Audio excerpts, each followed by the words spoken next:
Welcome to VoteProPot-Cast, the award-winning cannabis news podcast brought to you by VoteProPot.com. Here are your hosts, Phil Adams, Jay Britton, and Andrew McCreadies.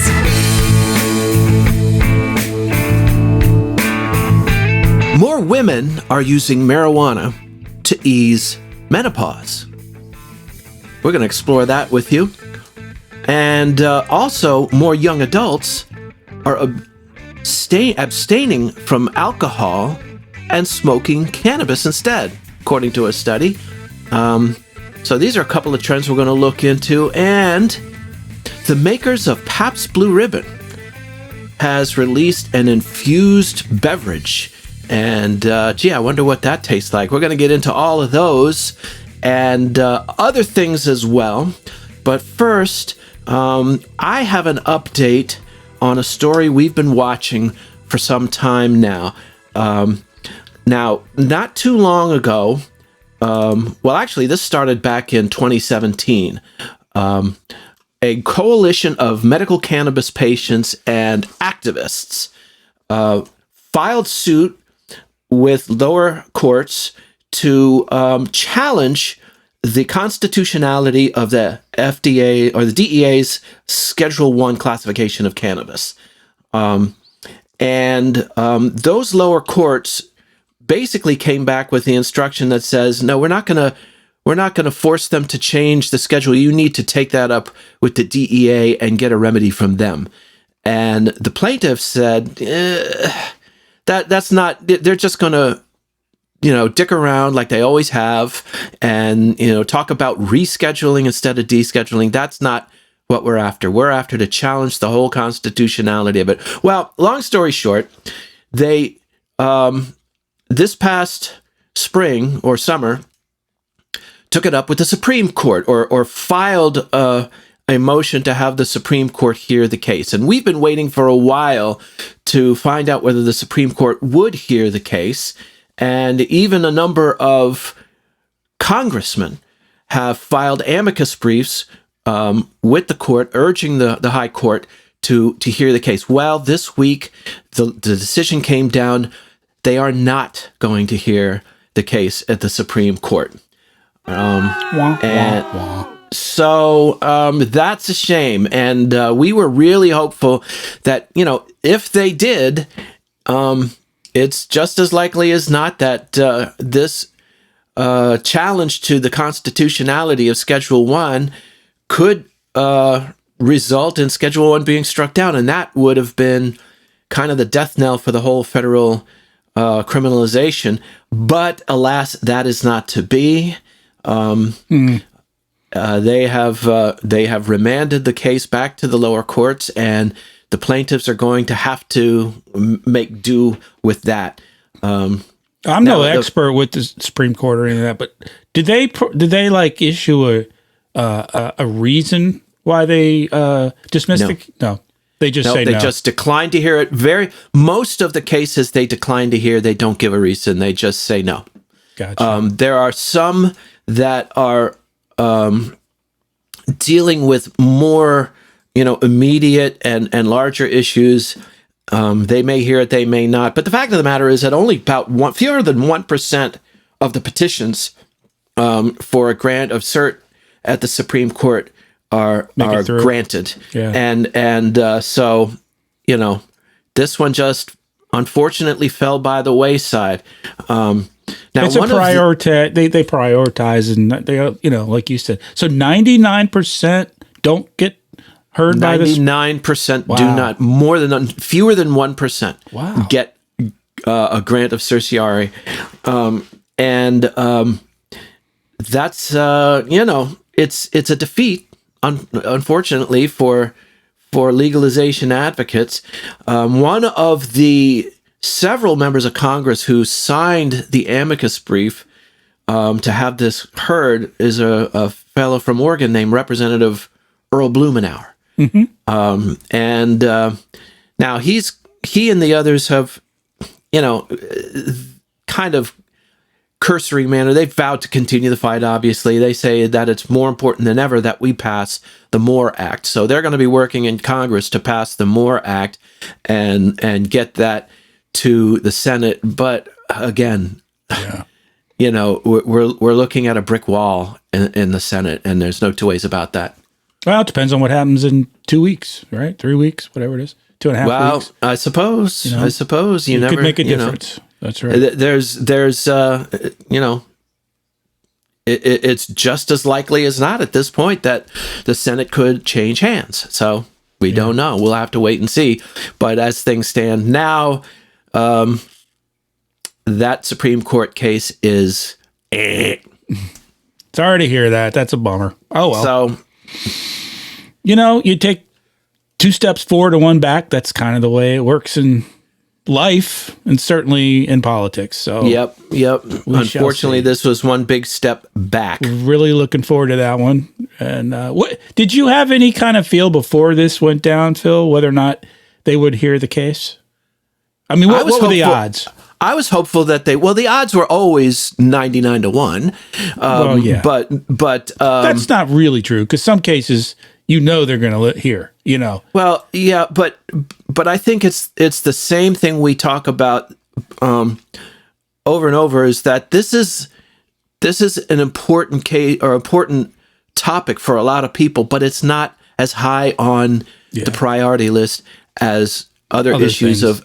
of crime and punishment and economics healthcare and whatnot. These are they're important, but not as urgent. So understood. They take a back seat, unfortunately. Right. Before we go on, I just want to remind our listeners and now viewers to, if you have a moment, go on to Apple Podcasts, give us a 5-star rating, tell a friend about Vote Pro Podcast, and if you want to see and not just hear the podcast, check us out on our YouTube channel and subscribe to Vote Pro Podcast. Hit that little bell icon to get notifications when a new episode is up, and you won't miss one exciting second of our humble podcast. We would love to have more of you join, and all of you check us out each and every fun-filled episode. So we're glad to have you with us today. And Jay, you are I won't say a connoisseur, but you're a fan of alcoholic seltzer type beverages, are you not? I've become, I'm not going to say I love them flavor wise, but yes, I'm trying to lose a couple pounds, and drinking 5 of those instead of 5 beers is definitely a step in the right direction. Yeah. So this is a story from NPR. Their food section was in yesterday on their website by Bill Chappell. And so apparently there's a new infused drink coming out. It's been coming in on the shelves in dispensaries for the last 2 weeks in California, in the market in California. And it's Pabst Blue Ribbon Lemon Seltzer. Which is interesting. So, I mean, that's not a big deal because there are other drinks out there. But the article had some interesting data, I thought.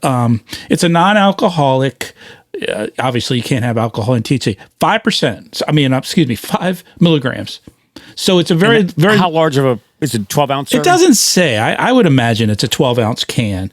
It actually Probably didn't comparable say to the White Claw size. Very much, cans. yeah. And in fact, it was a very similar can, Phil, skinny, tall can. So I'm sure it could have been an 8.5 ounce. I think it was but I'd guess 12. So it's 5 milligrams. It's got purified water, lemon concentrate, sugar, and other flavors.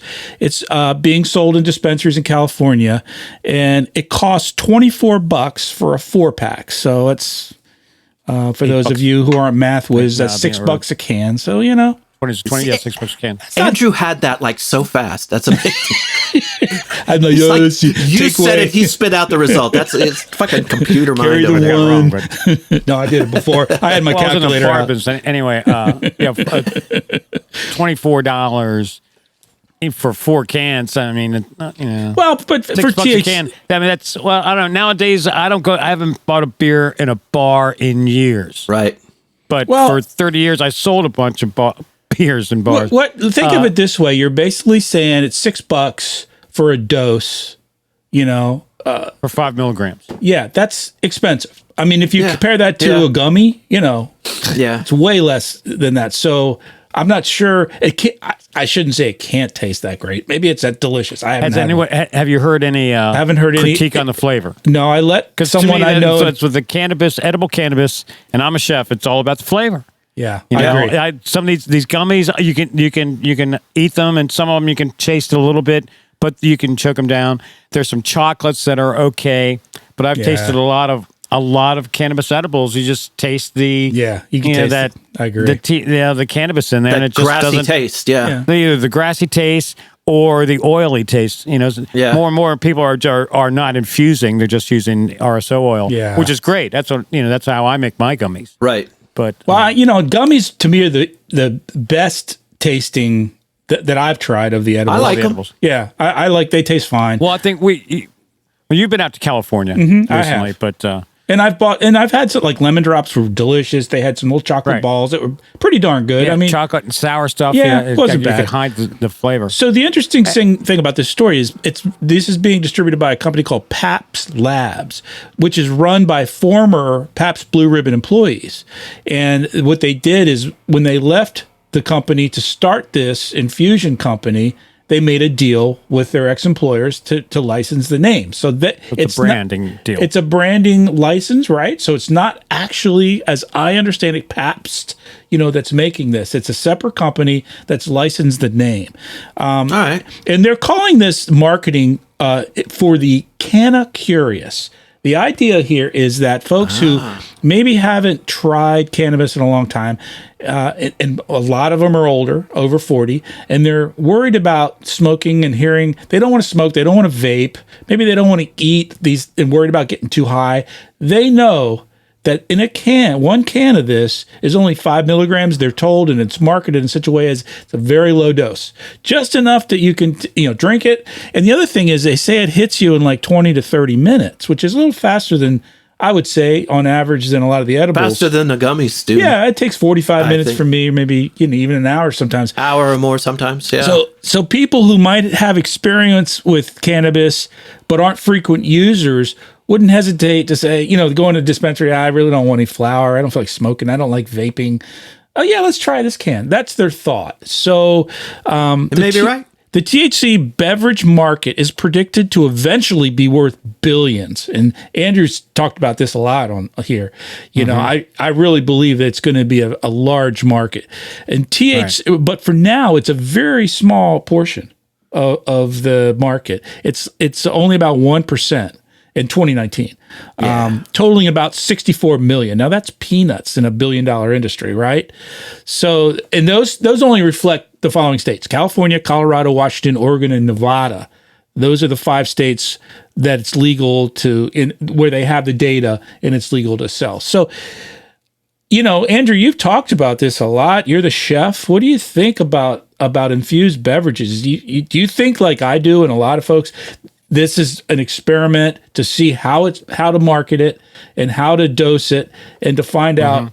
I mean, but real quick before you answer, we've talked about other companies that are doing this. There's Heineken, I think even Miller High Life, Anheuser-Busch. They're all interested in this market and they all want to get a piece of it. So they're all looking into it.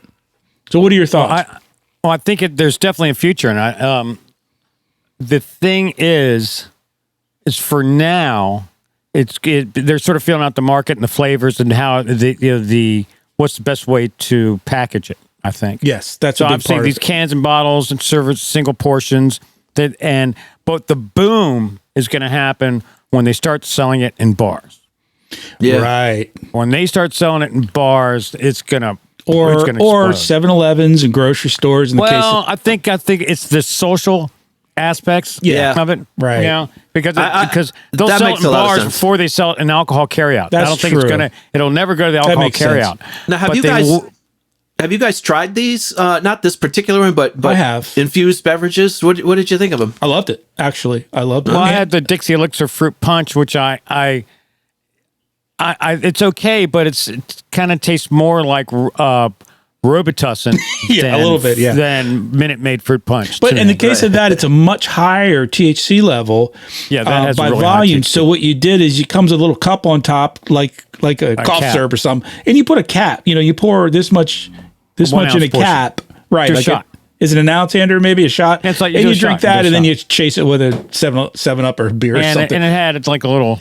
Yeah, you're right. You A little definitely taste medicine-y. cannabis in it. You could definitely taste cannabis. But how much? What wasn't one bottle of that? And it was probably only 16 ounces, like 100 milligrams, if I remember They correctly. had one that was 200 milligrams. 200? That Okay. was 100. Wow. And it's So, of course, that's you're bottle going or to. something. That's many doses. And one of the things it said in this article, it alludes to what Andrew's talking about here. The manufacturers are trying to get it to not have that taste. Well, one of the ways you do that is you keep the dosage very low. If it's Right. only 5 milligrams in the whole can, it's much easier to overpower that with the lemon. And of course, it's lemon. And I think a tart flavor like lemon, Right. and fruit flavors, and even chocolate to a certain extent, which has a inherently bitter flavor when it's not sweetened, masks that taste a little more. I don't really taste much when I eat one of those gummies because they're tangy. They're Yeah, kind of right. sour. So I think that lemon is probably the combination that. what I that think we're- you're going to see, what you're going to see, is people are going to start using it like they use Red Bull. Right. And so you're going to start seeing bartenders going to be taking that, Making a drink with it with alcohol. maybe not bartenders in legal bars, but are Right. home bartenders. Yeah. People are going to start mixing that with liquor. So like a nuclear Jaeger bomb. Yeah. Well, There you go. That's the thing. The thing is going to be this, some Jaeger and some Red Bull. All right. Well, Talking about some jungle juice. Yeah, now this sort of Getting segues. too old for that shit. I tell you that. Well, actually, it's called polysubstance abuse, and that is when you do more than one substance at a time. So, and that's how alcohol and cannabis have been enjoyed simultaneously, Forever, since the yeah. beginning of time. Oh, Since the please, beginning man. of No, well, since the when beginning we of- would go out to parties back in the day, since the beginning of jazz is what I was going to say. Oh, since the beginning of jazz, right? yeah. Which is basically true. And if you mix it, and also the other thing, people really don't think about it. The whole wake and bake thing, that is all mixing cannabis and caffeine. That's is right. what that really is about. That's really It's what it having boils a cup of down to, coffee right. and that is what wake and bake is really about. Cannabis It's not about just cafe. waking up. Well, listen, if anybody out there in California has tried this, let us know, man. Give us a call or message line at Yeah, tell us what you think. of it. 240-257-2441. Leave us a message. Let us know what you thought of it, and we'll follow up. Well, this segues well into one of my stories, and that is since 2002, the age group between 18 and 22 or 18 and 25 they're smoking more weed and drinking less alcohol. Interesting. Now they did some studies back in 2002 and then again in 2018, and they found that the amount of people who were drinking alcohol went down, and the No amount of people smoking weed went up. That's surprising to me a little bit. And I think we're really around college campuses. And but the other thing they found was a lot of people were doing both, and that's where this whole polysubstance abuse thing comes in. Polysubstance abuse. Right. But Are you surprised So- by those numbers, guys? no, well, actually, I think one of the things I believe, and that is since 2002, right, and even before that, the crackdown on drinking and driving, Yeah. and just crackdown on drinking in general, man. I'll Right. tell you, a lot of people just going, I'm just not going to drink and drive. I'm just not going to drink. I'm not going to drink. And a lot of people they said, well, smoke instead. How many times? Now, I know this for a fact. I've seen a bunch of people go out and, 5 of them are slamming, drinks. Right. And one of them isn't drinking because they're the driver, They're but the they're fucking hitting on a designated vape pen all night long. Right. Yeah. Well, plus the the kind of laxing of the laws with regard to possession. I mean, let's face it, if you're in a state That's where the other thing, yeah. you know if you get weed is pulled more over, acceptable. if you know if you get pulled over, you're going to get a $25 ticket. I mean, that makes a big difference. Big difference. Yeah, than knowing if you had a few drinks, you're going to jail for the night. Yeah. Excuse me, sir, have you been drinking? No, officer, but I'm freaking stoned to the gills. Yeah, that's right. Yeah. Is that a problem? Well, you wouldn't say that. No, wouldn't you? You might, actually. I That's would not. interesting. That surprised me a little bit that people are drinking less and using cannabis more in that age it's group. younger people. Yeah, and It's that's the what I younger mean. In people. that age group, it surprised me a bit. But And also, you think about it as, some people are going, well, this is, awful, the children. Go, nah, these aren't children. no, These are 18 to 25. These are young adults, and they're forming their life, the patterns they're going to follow in life. That's right. And if they are going to stop, I think there's nothing wrong with a young adult not drinking as much. oh, totally. Now this brings me to another subject, Andrew. How susceptible are these younger people, do you think, to advertising? Well, it's interesting you should say that. Because I just happen to have another story here. It's called a segue. Segue. That's a sagging way. Okay. Well, actually, I think it was in Washington. They did a study and they found out that that advertising legal cannabis was having an effect on kids between the ages of 13 and 17. What do you mean advertising? I didn't think they could advertise. Well, what limited it, and what it boiled down to was, even like a sign in front of a dispensary is a form of advertising. Sure. Yep. Sure. And that's why they sort of boiled down to, they say the young people in that age group are probably more likely or looking forward to trying it if they were exposed to the advertising. And they even equated it that even if they live near a dispensary, there's a greater chance that they're going to try it or they wanted to try it. Wow. Now, who conducted this study? Some university, I believe. Because, I can't see it. You old fart. because I this speaks to the whole what about the children nonsense. Yeah. But, I mean, I think that's what advertising is. And how do you, when you're talking about things like billboards or signs in front of a dispensary, what can you do about that? Well, I'm sure the same applies for alcohol. Yeah, for sure. The Or kids who live close to a and beer and wine cigarettes. store are going to be trying it more because it's close by. Yeah. Because I remember when we were teenagers, you try to get someone over, old enough to buy you alcohol, one of your older siblings or a friend or something. The cool uncle, buy us some beer, man. Can you get us a case 6-pack, man? Get us 12-pack. Or the wino taking a nap next to the dumpster at the 7-Eleven. Right. Or you offer, whatever you it took, just give some guy, hey, we'll buy you a 6-pack if you get us a case, Right. Yeah. Well, that's interesting. We'll see. It might be sort of a case of that. But that kid, that's the age where kids are experimenting and they're trying. I think you definitely should keep it away. And this also has this brings up the subject of Joe the Camel. Right, I was just thinking about Joe Camel. Cartoon-esque type of Aimed at Deliberately kids. targeting young people with advertising. Well, I don't know that that's happening with weed. No, in fact, states like California and others, Colorado, have done a really good job in their regulations of not allowing, infused making candies. Infused good, yeah. Stuff that looks like children's very candy. strict. Because you remember when they first came out, and specifically in Colorado, also in California, they had candy bars that mimicked like a Hershey bar. Yeah. The font was the same, the color of the wrapping was the same, only it was THC infused. So they really cracked down on that, and I commend them for that. I understand that. Yeah, absolutely. On the other hand, just taking a very not scientific survey here, how many of you would rather have your teenage son or daughter be persuaded to use cannabis as opposed to alcohol or cigarettes? That's a tough one. Absolutely. Well, because you not can for die me. from alcohol. No, I see your point, but my point is, as a parent, I don't want them to try either at that age. If they're 14, Well, or not 15, at 13 or even 17. let's say they shouldn't be go out to using- college, and you ask that question. Yeah, I'd rather have them smoke a little weed than drink a bottle of Because I mean, or take a pill from someone. or take a pill. That's right. Yeah. Don't do that, My God, man. no. And drinking. I have some experience with, not personally, but I've seen it with kids in college who drank for the first time when they went. They're freshmen and they go to a party and they don't know how to gauge it. So in some ways, personally, I grew up drinking as a younger person. There was beer in my house. I got to taste it.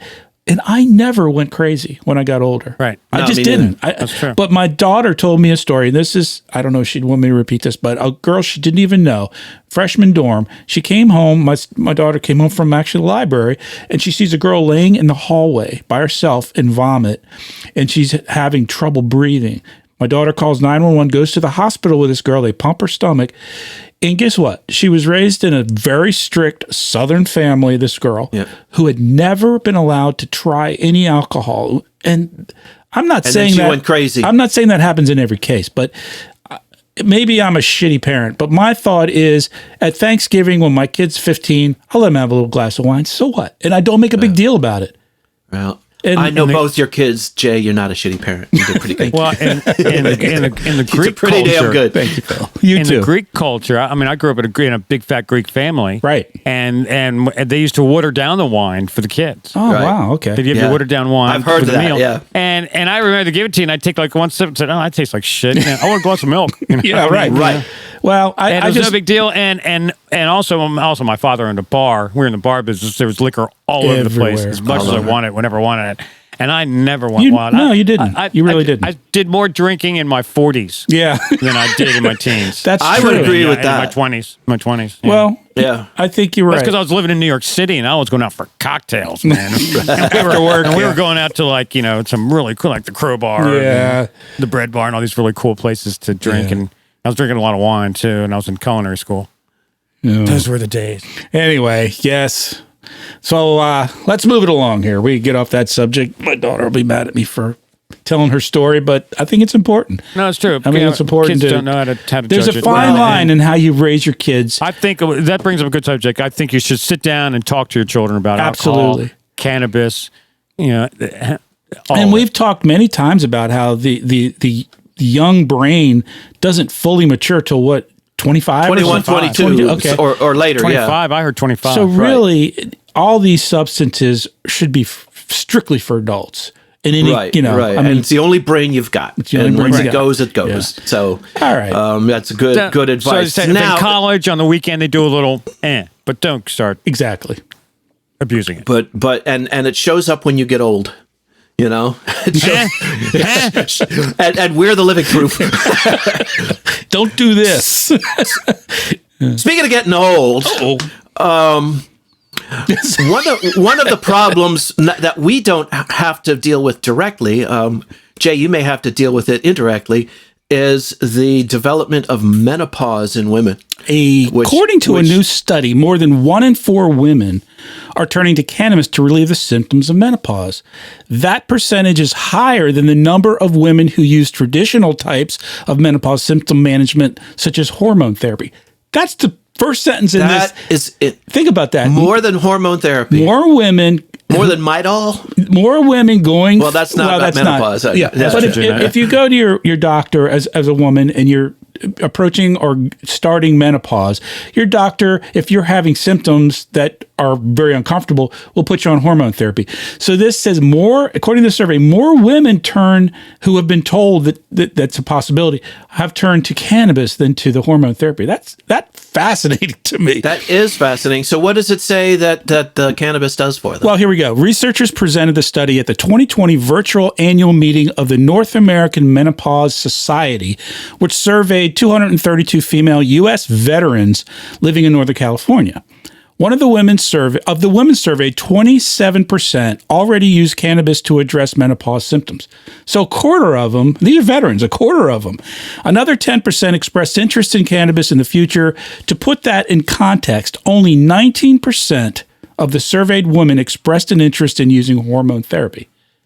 So far more were interested in trying cannabis. And the study also shows that people aren't waiting for national legalization or even doctor's orders to try cannabis as medicine. So women are going out on their own and getting cannabis and giving it a try. It says the women in the study had a mean age of 56. Slightly more than half reported bothersome menopause symptoms. According to the study, those symptoms and the percentage of women who reported them included the following: hot flashes and night sweats, 54%, insomnia, 27%, and genitourinary symptoms, 69%, which is, so basically, almost, more than, 70%. So that's a lot. And in case you wonder what that is, that's vajayjay issues. So we'll leave it alone. You can look it up if you want. Dryness, burning, urination issues, that kind of stuff. Well, I think we might visit this subject again next week. Yeah, that's right. Because when we have our health and wellness is going to be on. Yeah, well, ask Faye about that's a good point. We're going to have Faye on next week, so we'll do that. So anyway, interested in using cannabis to treat menopause. At least we think we'll have her if she listens to this episode. She might not. Otherwise, how is she going to know she's on? You hear that, Faye? So be ready Thursday, 6 o'clock. They said, that's how we'll know if she's watching. Yeah, that's right. Researchers reported that women who did and did not report cannabis use for menopause symptoms management did not differ by age, race, ethnicity, or socioeconomic status, or even mental health conditions. They found that the higher percentage of women reported cannabis use if they experienced hot flashes and night sweats in the past 2 weeks. So the study did not ask women to specify the type of cannabis they used. That is, whether they smoked weed, or used oil, supplements, edibles, whatever. So there you go, ladies. If you're in that time of life, and most of the women around us are or already have been through that, so we have some experience as men, as partners, as friends. So, man, give it a whirl if you haven't already. What about you guys? What does cannabis help the effects of menopause for you guys? Menopause? No. Wow, you said that in unison. Yeah, no. Yeah, mix that one, Jay. Edit that one. So make the sound and all the mouths and everything link up. I like to see that one. Yeah, well, if anyone can do it, Jay can. But I just looked up the approved qualifying conditions for medical marijuana in Maryland, and I did not see menopause on there. I wonder if other states, there are some states that say you can just use it for whatever, and there are other states like Maryland who have a list of qualifying conditions that are approved. Well, I wonder how many of them include menopause. I'm sorry. I know a lot of women use cannabis to treat menstrual cramps. Yeah, but if it's not on the list, there are probably other things that overlap. Let's face it, they're pretty lax. Like, insomnia, trouble sleeping, you could use that. Yeah. So anxiety. Yeah, that's right. I get anxiety whenever I run out of weed. Real quick before we close out here, guys. By the way, I don't know if you noticed, but the first THC dispensary opened up in Virginia this week. No way. Where? Yeah, I heard. It's in Bristol, Virginia, which is like 6 hours from me. So yeah, which is half in Tennessee. Yeah, and half exactly. In Virginia. So that's how far away Bristol is. Yeah, but at least it's. I don't know why I threw that out there. Just you made me think of it when you said Maryland's medical. Oh, some bad news. Here's some bad business news. Yeah. Another coronavirus fatality. Coca-Cola announced they're no longer going to make Tab. I didn't know they were still making Tab. I didn't think they would either. They still make Tab? Who the hell drinks Tab? God, it's the worst drink in the world. It's awful. I remember the first time somebody back in the day came up with a Tab, and I said, "Ooh, let's try it." I think originally it was made with like saccharin, wasn't it? With saccharin, yeah. Which was like it was terrible. And then they came out with Diet Coke, which I thought, Who makes but Tab? I can Andrew? remember bartending and having this girl used to like rum and Tab. She was bringing her own little cans of Who makes Tab? Is that a Coca-Cola product? That's a Coca-Cola product. Oh, you said that. Yeah. Okay. Yeah. Well, no great loss there. Before, when I was in the bar business, before Diet Coke on your soda gun, you had Tab. And Is that for right? years, when you grabbed a soda gun in any bar, the little button with the T on it for Tab would be Diet Coke. Oh, okay. No one really cares trivia about. Question there for you. Oh, okay. Well, I just A bunch of old bartenders going, damn, yeah, that's right. Yeah. I just remember laughing. You go to like McDonald's or something, and you'd see somebody ordering. I have a Big Mac and a large fries, and apple pie, and a Tab. Gross. What's the point of that? Our younger listeners are going, what the fuck is tab? What the hell are we talking about? Tab. No, it's still around, but apparently not for long. Okay. So.